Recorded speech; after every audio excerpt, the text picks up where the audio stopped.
नमस्कार, welcome to career 247। मैं हूं प्रशांत धवन। नाउ ये वीडियोस आज के समय डोनाल्ड ट्रंप लगातार पोस्ट कर रहे हैं अपने सोशल मीडिया हैंडल पर, दुनिया को दिखाने के लिए कि किस तरीके से प्रेसिडेंट ट्रंप का भव्य वेलकम हुआ है। जो बच्चे जो यहाँ पे आप देख पा रहे हैं, ये यूएस के झंडे, चाइना के झंडे पकड़ के लहरा रहे हैं। ट्रंप ओवरऑल काफी खुश नजर आए इस वेलकम से। शी जिनपिंग ने इनका भव्य वेलकम किया। चाइना में इनको तोपों की सलामी मिली। अमेरिकन नेशनल एंथम यहां पर प्ले किया गया। अभी तक आप अगर देखो तो ट्रंप काफी सेटिस्फाइड है, मगर चाइना की तरफ से एक डायरेक्ट मैसेज भेजा गया है डोनाल्ड ट्रंप को। शी जिनपिंग ने एक डायरेक्ट बात बोली है ट्रंप को कि इस ट्रैप में मत फंस जाना। ना इस वीडियो में आप देखना, शी जिनपिंग अपना स्पीच दे रहे हैं मैंड्रिन में। मैंड्रिन भाषा मेन भाषा है चाइना में, और जो इसकी ट्रांसलेशन है इंग्लिश में, ये आप सुन रहे होंगे। The world has come to a new crossroads. Can China and the United States overcome the Thucydides trap?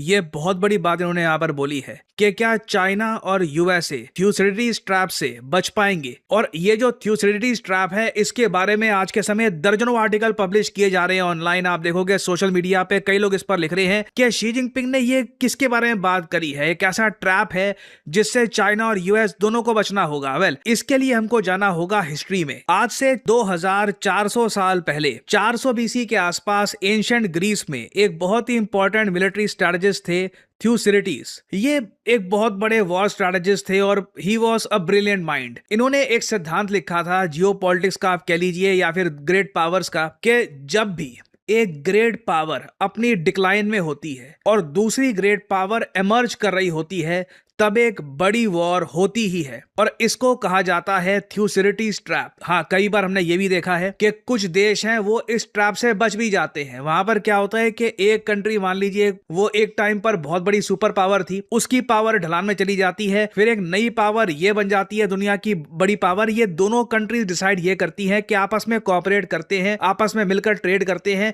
लड़ाई से किसी का फायदा नहीं है। और अगर ये दो देश ऐसा कर लेते हैं तो इसको कहा जाएगा कि दोनों देश थ्यूसिडिटीज ट्रैप से बच गए। फॉर एग्जाम्पल, एक टाइम पर दुनिया का सबसे ताकतवर देश था यूनाइटेड किंगडम, ब्रिटिश एम्पायर दुनिया भर में फैला हुआ था। आपने कभी सोचकर देखा है कि यूएसए यूके से भी आगे निकल गया, ब्रिटिश एम्पायर से भी आगे निकल गया। ब्रिटेन आज के समय ना कोई खास मिलिट्री पावर है, इकोनॉमी में भी काफी पीछे चला गया है compare to their earlier status. और ये सब कुछ हुआ बिना किसी वॉर के। यूएसए और यूके में एक अंडरस्टैंडिंग ये थी कि देखो, नंबर 1 स्पॉट के लिए लड़ने से अच्छा ये है दोनों मिलकर काम करते हैं। दोनों में कॉमन लैंग्वेज है, इंग्लिश। कई यूके के लोग यूएसए में गए थे बसने के लिए। कल्चरल टाइज बहुत ज्यादा डीप है और दोनों देश नेटो के मेंबर हैं।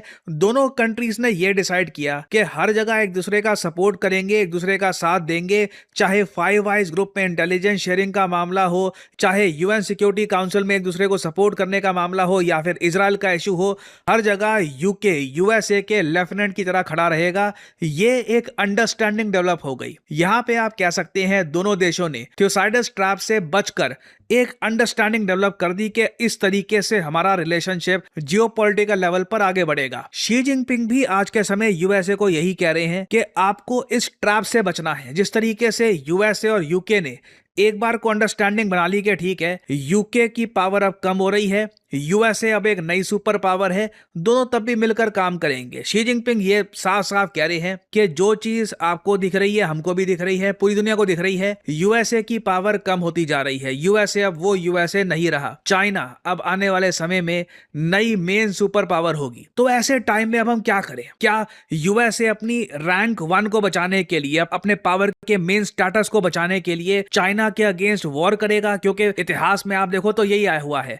ग्रीस में देखा गया, एथेंस और स्पार्टा आपस में खूब लड़े पावर के इशू को लेकर। तो शी जिनपिंग अपनी तरफ से यूएसए को यही समझा रहे हैं कि विश्व की शांति के लिए, विश्व के कल्याण के लिए ये काफी अच्छा होगा कि एक पीसफुल ट्रांसफर ऑफ पावर हो। यूएसए अपने आप मान ले कि अब ये दुनिया की सोल सुपर पावर नहीं है, चाइना अब आगे निकल चुका है, और तब भी दोनों कंट्रीज मिलकर कोऑपरेट करके आगे बढ़ सकते हैं। अब ये देखना होगा कि अमेरिकन को ये बात मंजूर होगी, या फिर यूएसए में कहीं ना कहीं ऐसे लोग पावर में आ जाएंगे जो कहेंगे कि नहीं, चाइना से एक बार को लड़ो, हमें अपना रैंक 1 का स्थान वापस चाहिए। और आप अगर डोनाल्ड ट्रंप के हाव भाव देखो तो इससे साफ साफ लग रहा है कि इनकी अंडरस्टैंडिंग ये है कि चाइना के साथ बहुत अच्छे रिलेशंस यूएसए को चाहिए, एक्चुअली और कोई ऑप्शन है नहीं। ईरान वॉर जो इनकी रिसेंटली हुई है बुरी तरीके से खराब चली गई। जो यूएसए के मेन ऑब्जेक्टिव्स थे ये अकॉम्प्लिश नहीं कर पाए, अपने रिलेशंस खराब किए, मिडिल ईस्ट के साथ, यूरोप के साथ अपने रिलेशंस खराब किए, ना ईरान में अपना झंडा लहरा पाए।